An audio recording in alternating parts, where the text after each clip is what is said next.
Good morning or good Доброе утро afternoon, или depending on добрый where день. you're watching on. Welcome to this edition of the Scott Ritter Show. Um, as we speak, the conflict in Ukraine and southern Russia has taken a dramatic turn with the long-awaited Ukrainian counteroffensive underway. Um, you know, what does this mean? Is this it? Is the Ukrainian army on the verge of overrunning the Russian military? Driving to the Sea of Azov, splitting the land bridge that connects Crimea with the rest of Russia, threatening Crimea, or has the Ukrainian army hit a steel wall, and the brigades of troops trained, equipped by NATO, are being dispersed on the battlefield, never again to be reformed? These are all good questions, and I couldn't think of a better person to address these questions with than our guest today, Danil Bezonov. He is a minister of the Donetsk Republic and a longtime outspoken personality regarding this. Thank you very much for joining us here today. Let me just start by getting your perspective on what's happening today. You have skin in the game, as they would say. You are a very senior official in the Donetsk Republic. This is your future at stake here. How do you see the events on the battlefield as they exist at this point in time? Hi, Scott. Hi, everybody. I am glad to see you. After, please, I will be speak Russia because I speak English little bit. Thank you. Да, ну, небольшая поправка. Я бывший Let me первый make a заместитель remark. министра информации I'm a ДНР. former First Deputy Minister of Press Service of the Donetsk People's Republic. At the moment I'm retired. I work as a military reporter and observer. Regarding the situation on the battlefield, we all understand that on June 4th, Ukraine started its large-scale counteroffensive in all the directions and in many areas of the front. And this is what they announced before, just like it has been announced by Zelensky, by Mr. Budanov, Chief Intelligence Officer of Ukraine, and other officials. Saying that, I may say that on the night of July 6th, they started a major counteroffensive in Zaporizhia, trying to take advantage of some advantage, in their opinion, in the armor that was supplied to them by NATO. I mean, the systems of the fight management systems at night. So they believed that at night it would be much easier for them to overwhelm our ranks. And they failed. They lost a lot of armor. They lost a lot of personnel. But nevertheless, for more than a week, they tried to break the front line in Zaporizhia until today, but they failed even to break through even the first line of our defense. Along with that, they made some offensives in Donetsk, to the south from Donetsk, in Artyomovsk. Along with that, they were shelling Belgorod. Along with that, they started offensive in Kupiansk. But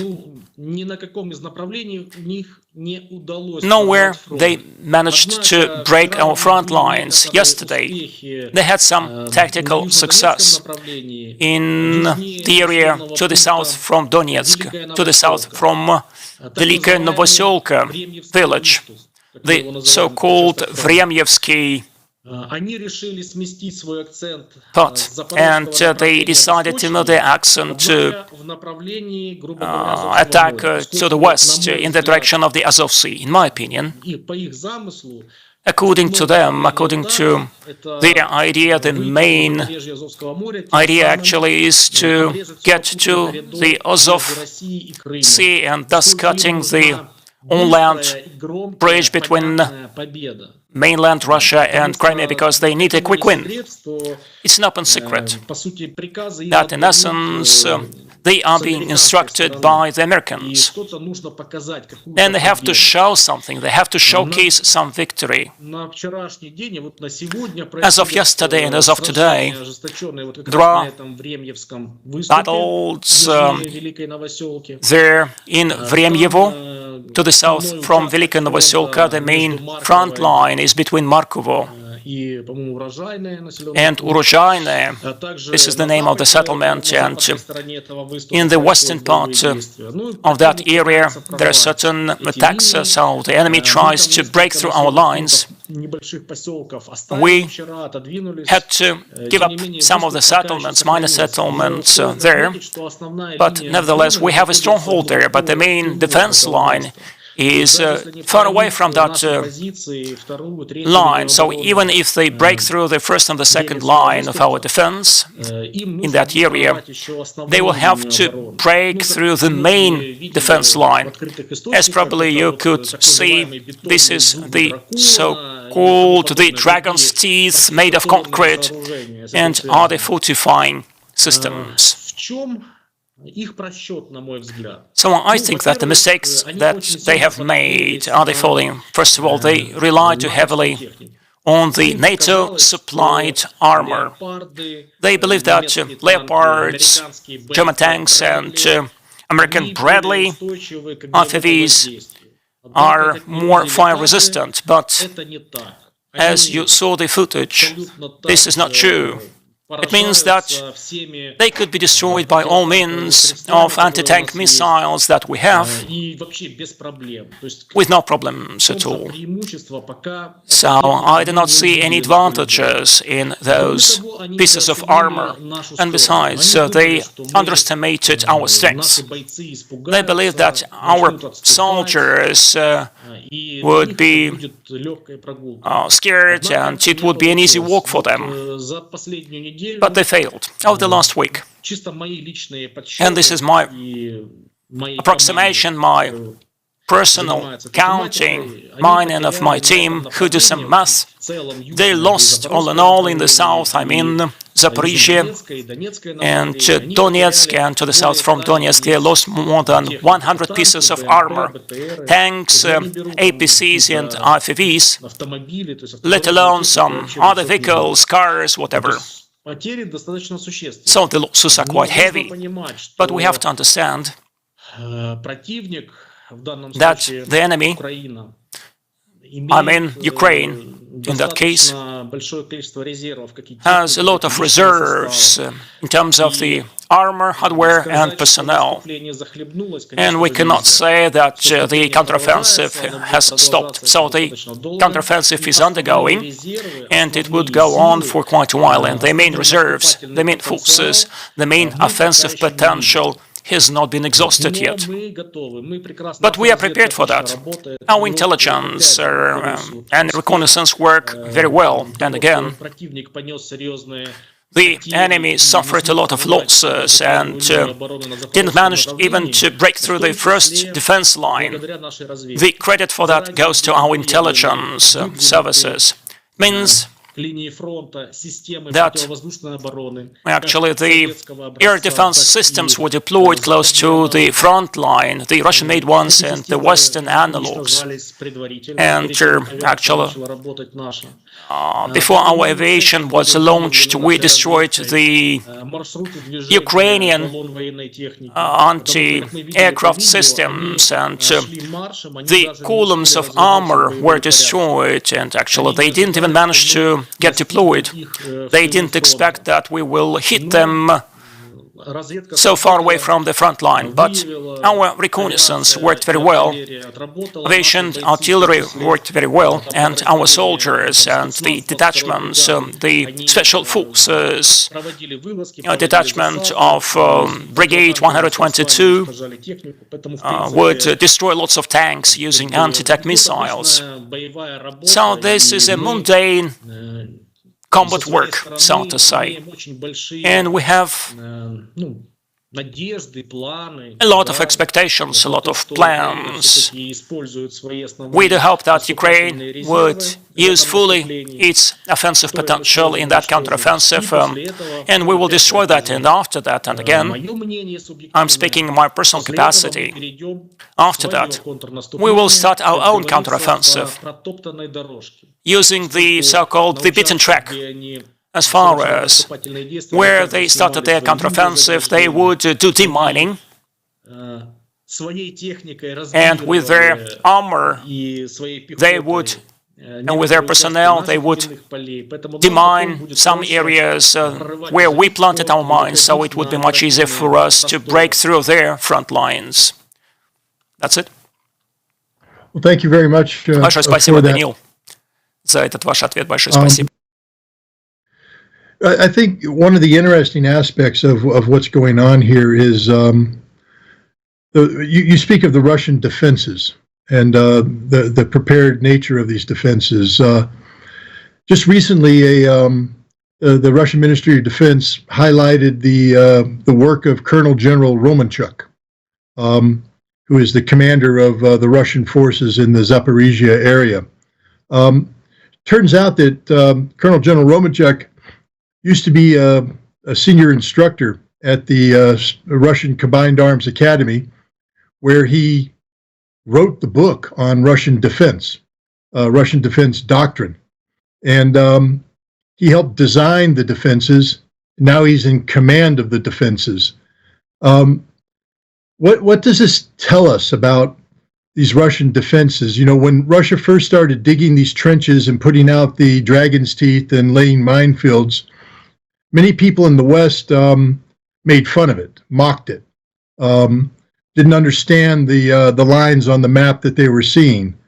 But today, as you have rightly pointed out, the Ukrainians haven't penetrated the first line of defense, let alone threatened the second line or the main line of defense. What does this tell us about General Romanchuk?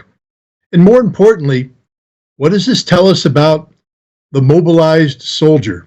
You know, that was the other notion, that the 300,000 men that were more mobilized were unwilling to fight, poorly trained, unmotivated. And yet it appears that the exact opposite is the truth. The men that have been mobilized are fighting in the tradition of the defenders of Stalingrad, standing firm where they need to be, showing flexibility where they need to be, but more importantly, showing the kind of resolute character that one would expect of a Russian soldier defending their motherland.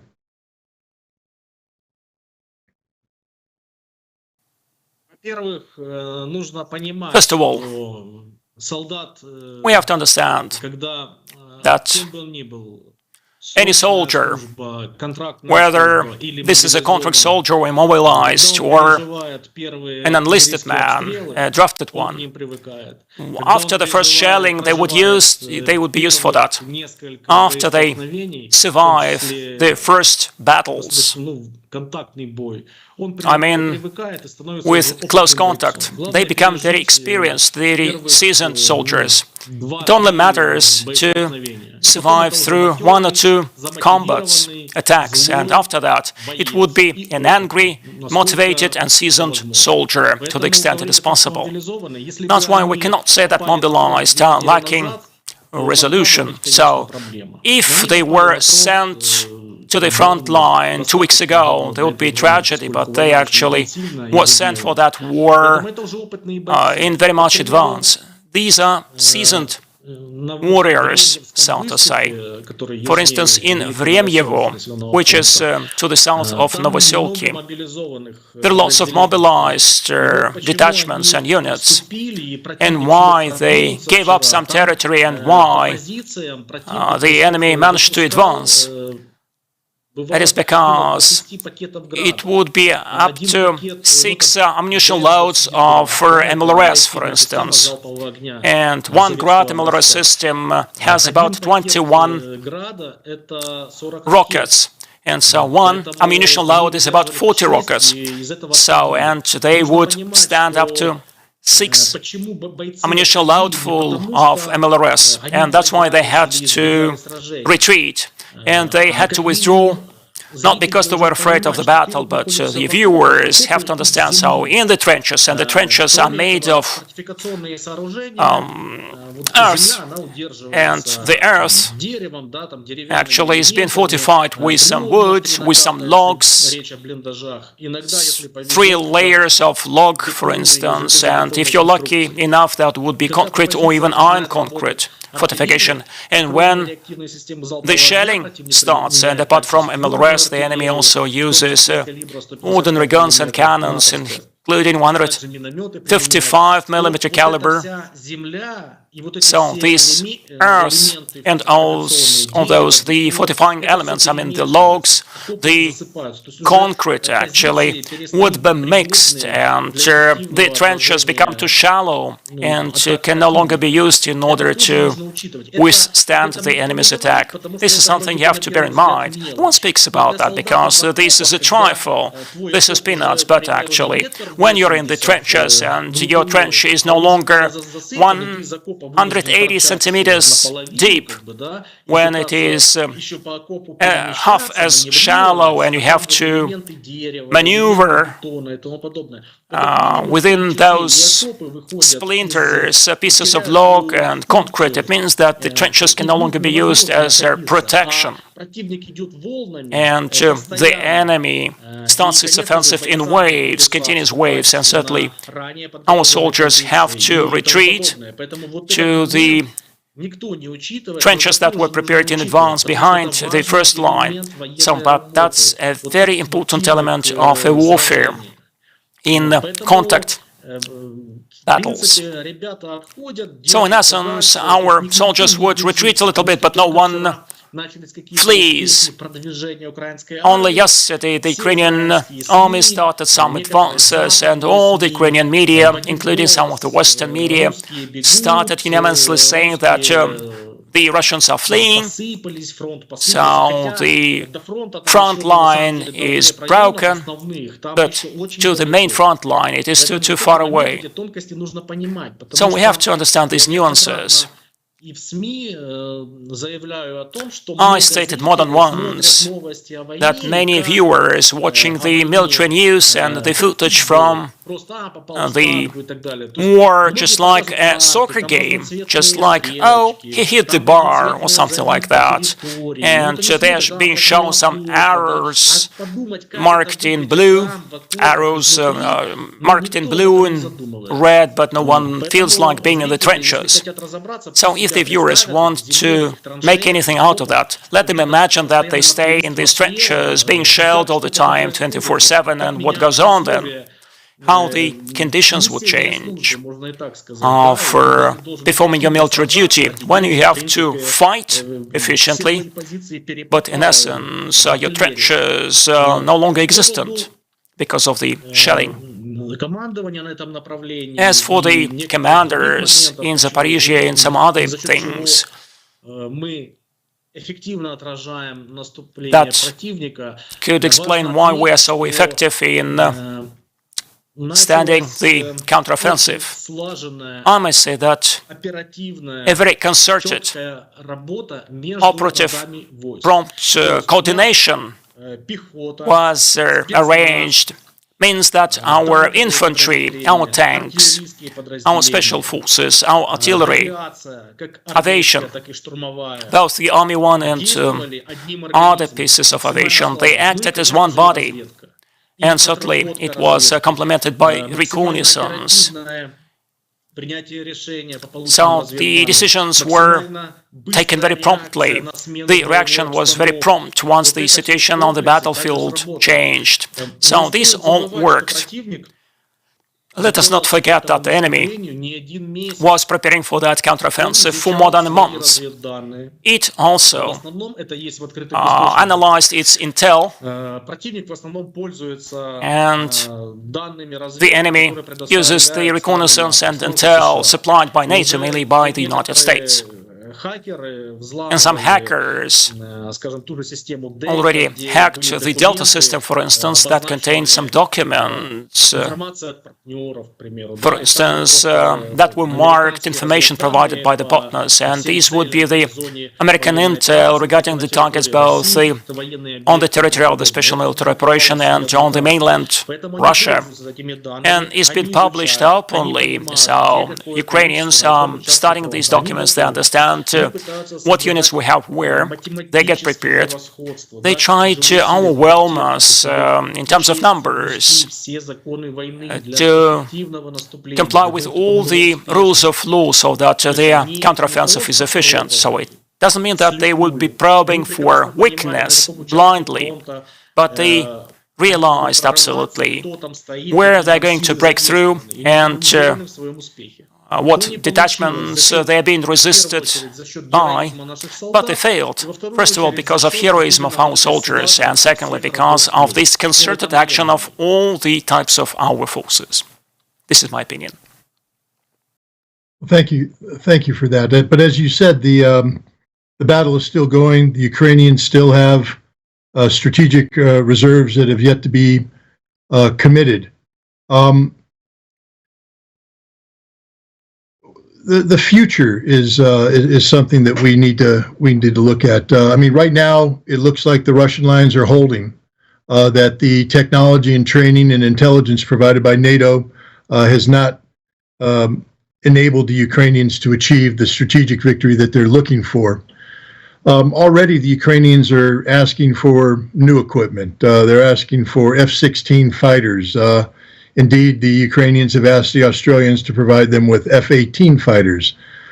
Germany is promising more tanks. The United States is promising, the Abrams tanks. They're promising cluster munitions, maybe the ATACMS artillery system. Is this a never-ending conflict? Is this a war that will never end? Or is there a way that Russia can overcome all of the significant support provided by NATO to Ukraine, that Russia can overcome this and achieve a strategic victory of its own? And what would that look like? What would a strategic Russian victory look like? Does it mean the liberation of Donetsk, Kherson, Zaporizhia, Lugansk? Does it mean the liberation of Odessa, Dnipropetrovsk, Mykolaiv, Kharkov? What does strategic victory mean for Russia?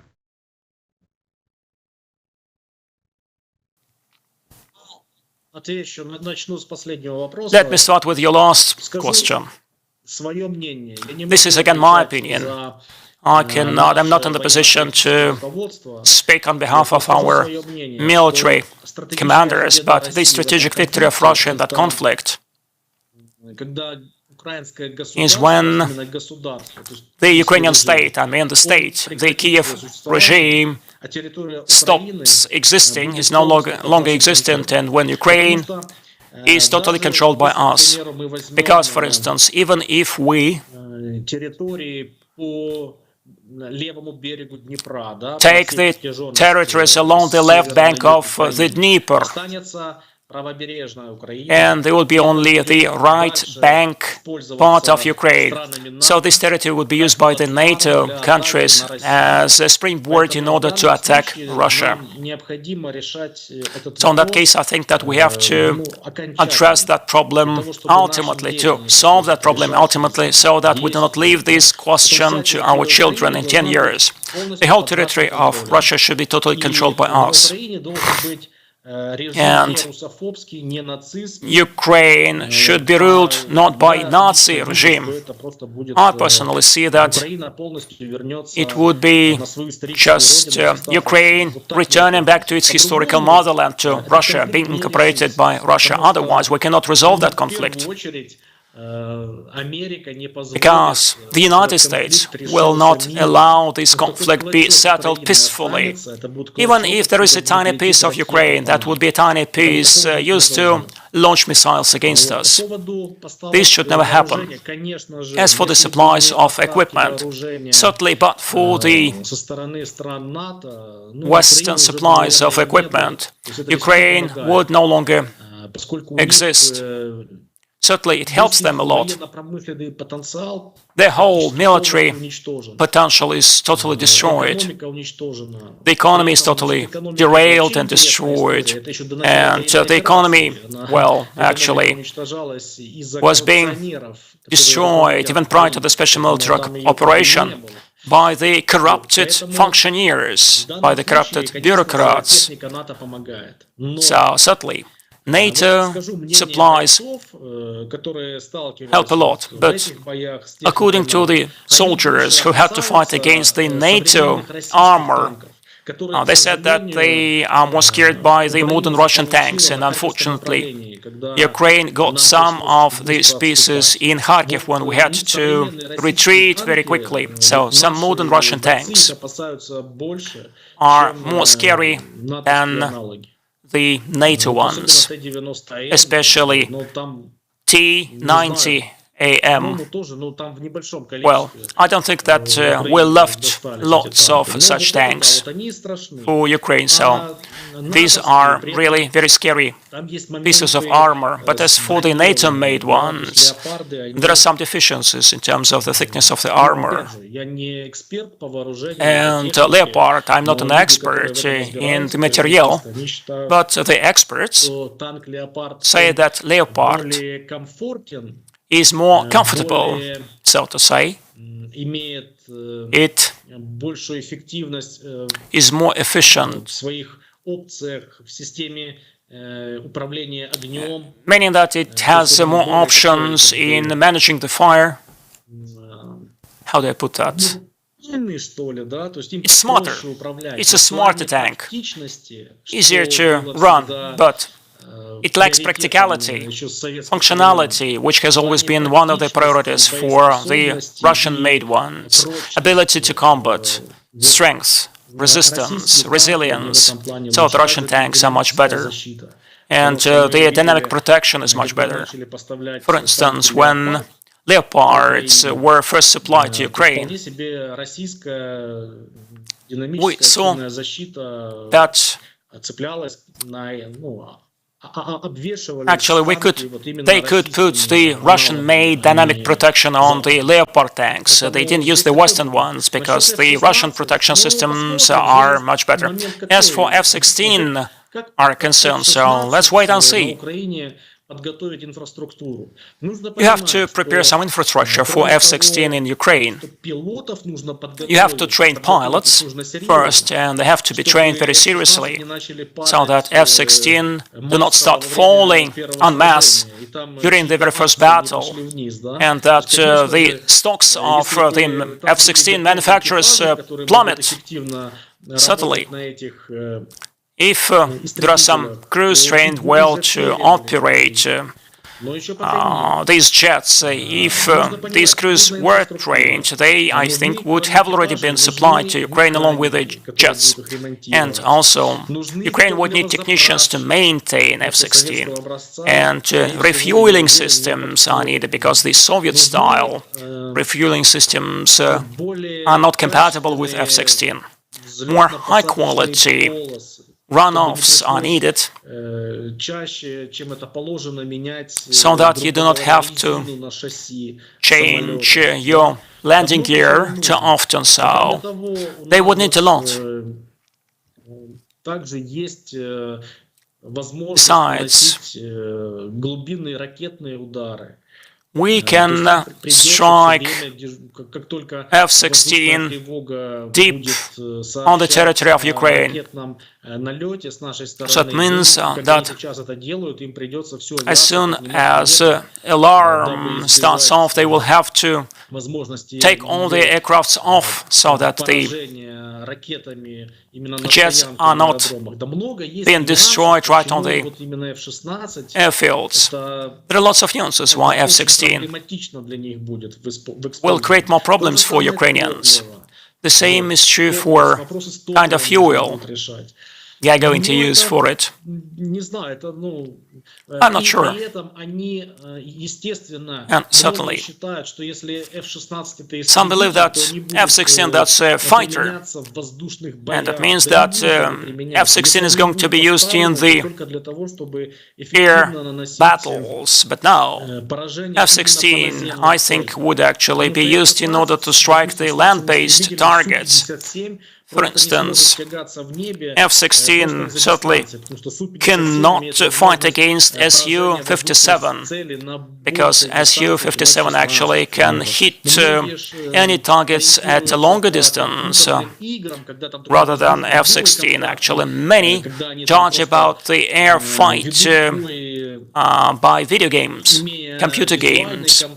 When you have some visual contact and you see your enemy, although the modern fighters may start a fight at a distance of 100-150 kilometers away from each other. I doubt very much that F-16 would change the game, would be a game changer. I think that F-16 would be a disadvantage in the sense that Ukraine will try to replenish its air force, getting as many aircrafts as they can, but I doubt very much how successfully Ukraine can use aircraft supplies. Once this counteroffensive fails, and I'm sure that it would fail, because we're not relaxed, we're not complacent,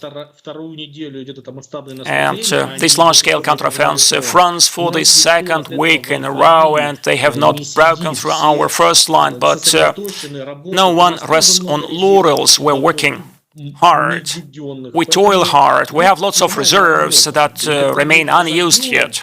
And once we defeat them and the NATO-made equipment would be destroyed, and you will see a lot of footage of NATO armor on fire, then probably the Americans won't think twice whether they have to supply F-16 not to see footage of downed F-16s. So that's a big question mark. I don't regard F-16 as a game changer. Certainly F-16 can use NATO-made missiles, air-to-land missiles, and they try to attach these NATO-made missiles to MiG-24, to Su, but that's it. But as for the NATO material, certainly NATO material helps Ukraine to sustain, and certainly they were helped very much by Javelin, by NLAW, and Stinger, for instance, manpads. So that was really very good for them. That was very efficient for them. And we are not happy about these supplies, any supplies. Even if the catapults are being supplied from medieval ages, from France, the very fact, well, actually, catapult can kill, and that's bad, that's no good. So certainly that's no good, but it won't be a game changer. Thank you for that. I'd like to ask your opinion on a question that might have some political sensitivity. So if you can't answer it, I respect that fact. But I think the entire world was watching with great interest the Battle of Bakhmut, Artyomovsk, and the role played in that battle by Wagner, Wagner PMC. Wagner's been withdrawn from the front line to regroup, re-equip, but there's an ongoing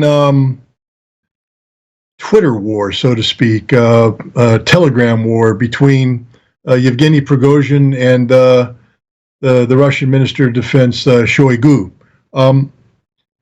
If you could discuss a couple things. One, from your perspective, how important was Wagner to the victory in Bakhmut? And is there going to be a role for Wagner going forward? Is Wagner going to play a role in the continued fight against Ukraine? And What is going on between Prigozhin and Shoigu from your perspective? Is this serious? Is this a game that's being played to confuse the Ukrainians, or does this spell trouble for Russia?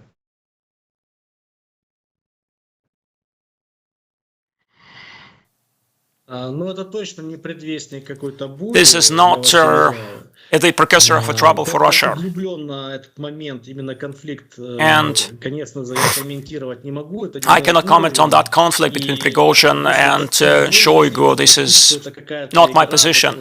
And if we assume that this is some game in order to confuse the enemy, so certainly I cannot comment on that. How can I comment on that? And probably there is a conflict. And probably this conflict started from the times of Syrian battles. Always, male teams have some disputes. Whatever happens between them, whatever disputes and conflicts they have, I think that any moment it is needed, the private military company Wagner may re-emerge anywhere in Ukraine and would be totally unexpected by the Ukrainian forces and start exterminating them. The importance of the Bakhmut battle is not about the significance of that city. No, it is not so important militarily or strategically. Some Ukrainian leaders, when the battle for Bakhmut started, when PMC Wagner started its offensive in that direction, on that part of front, some would say that Bakhmut has some strategic significance, and if there is no Bakhmut, there will be no Ukraine. But in essence, what strategic meaning it may have, if our strategic significance is to, for instance, conquer Slavyansk or Konstantinovka, then probably yes. Bakhmut would be very significant for that. But if it is not our strategic goal, and I'm sure that this is not our strategic goal, our goals are much more large-scale and more strategic. And so this is not my insight, so this is my personal opinion. So Bakhmut never had any strategic significance. This is one of many settlements that we have to overtake. But what Wagner PMC did in Bakhmut, that's very important. The losses that Ukrainian forces suffered there is tremendous. And actually, you cannot even grasp these figures. I think it would be right if the Ukrainian forces withdraw from Bakhmut in late February.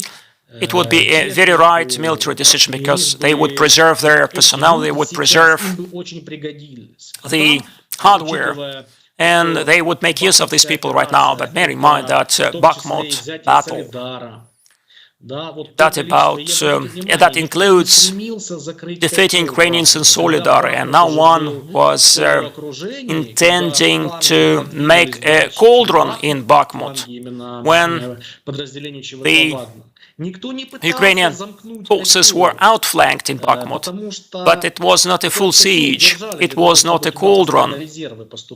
So this cauldron was left open so that Ukrainians would supply reserves to that cauldron. And we think that Zelensky actually did a lot for that sake. It was all of a sudden so important for him to maintain that media success, so exchange the lives of his soldiers for likes on the media. According to different estimates, they lost about 50,000 personnel, and they lost jets, they lost tanks, and also, for instance, our aircrafts were striking the areas next to Bakhmut, I mean Chasov Yar, etc. So the losses in Bakhmut were tremendous. And I do think that it also had to say on the failure that they have in terms of their today's counteroffensive. And as many say, that inexperienced mobilized soldiers were supplied to Bakhmut by Ukraine. Well, actually, this is not totally true. So the elite forces were there, and all the elite brigades were deployed there. And for instance, some elite brigade would be dispatched to that, it would suffer some losses, then it would be withdrawn, some another elite brigade would be dispatched, etc., etc. And the flanks were being defended by the special forces, special operations forces. So these like Green Berets, and these people just disappeared. They no longer existent. A lot of seasoned and experienced officers were killed there. The ones who were fighting for Ukraine starting from 2014. Some high-profile names we heard there, and another important thing that Wagner PMC did. It has become a horror, a nightmare for Ukrainian soldiers, just like memories of Bakhmut and the very mentioning of Wagner horrifies them. And many soldiers, Ukrainian soldiers, said on TV that they are eager to go anywhere but not to Bakhmut. Wagner, for them, has become a boogeyman, as you put that, in the United States. Something scary.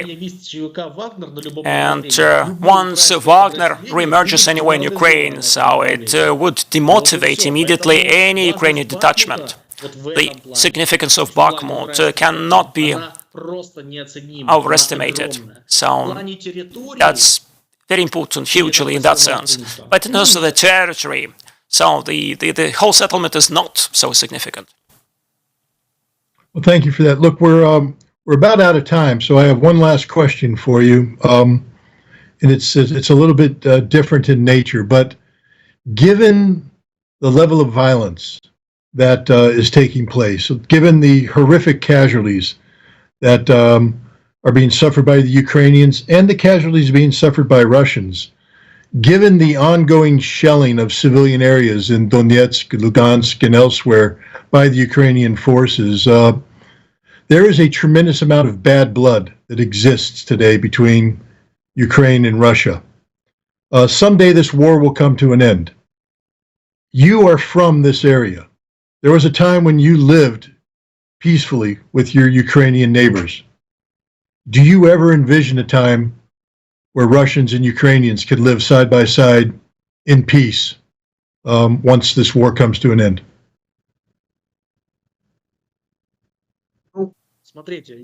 Well, look, not just I lived in a Ukrainian neighborhood, I was born in Ukraine, and until 2014 I lived in the city of Kyiv, so I'm from the very middle of Ukraine. When the war started on Donbas, I joined the ranks of Donbas militia, and I was defending the people of Donbas with the weapons. I knew what consequences would be entailed by the coup d'etat,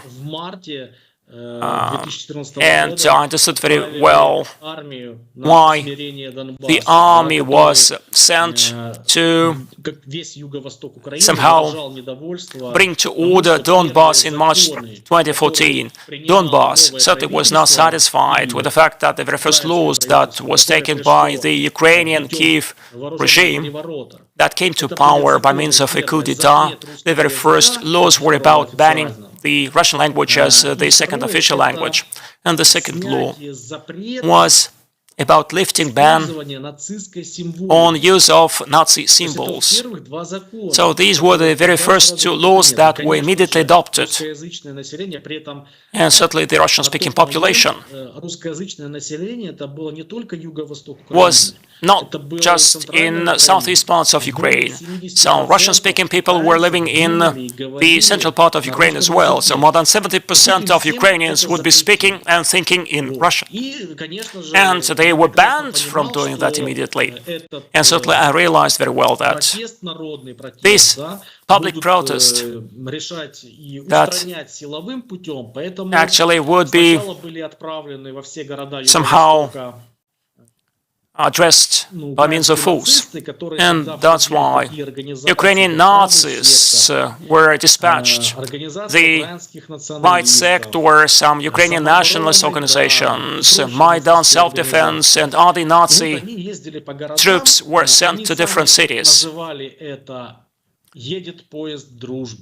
And they called that the train of friendship. So the train of friendship is running to the cities of Donbass.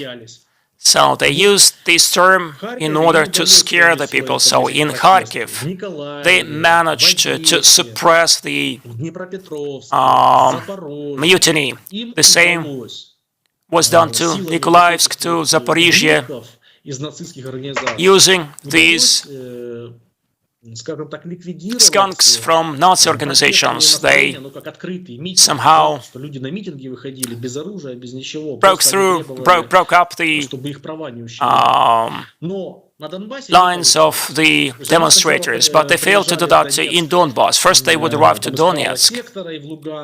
The Pravy sector or the right sector would arrive to Donetsk or to Luhansk, and they wanted to set their own rules, but in essence, they were beaten, literally beaten by local people. And then in March 2014, the regular army was dispatched, was sent to these cities. And the Western media says that everything started with Slavyansk, with Strelkov coming to Slavyansk.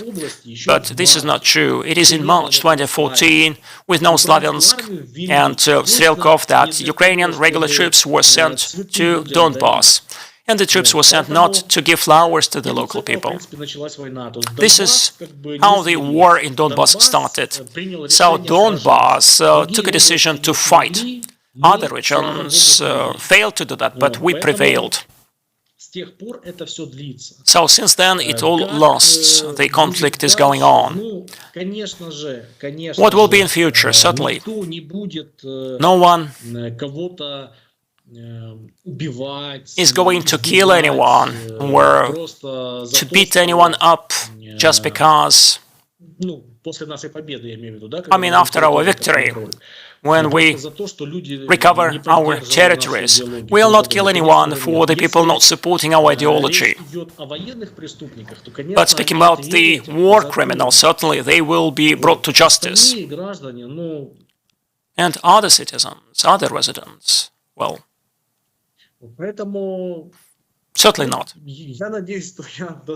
Well, I hope that I answered your question.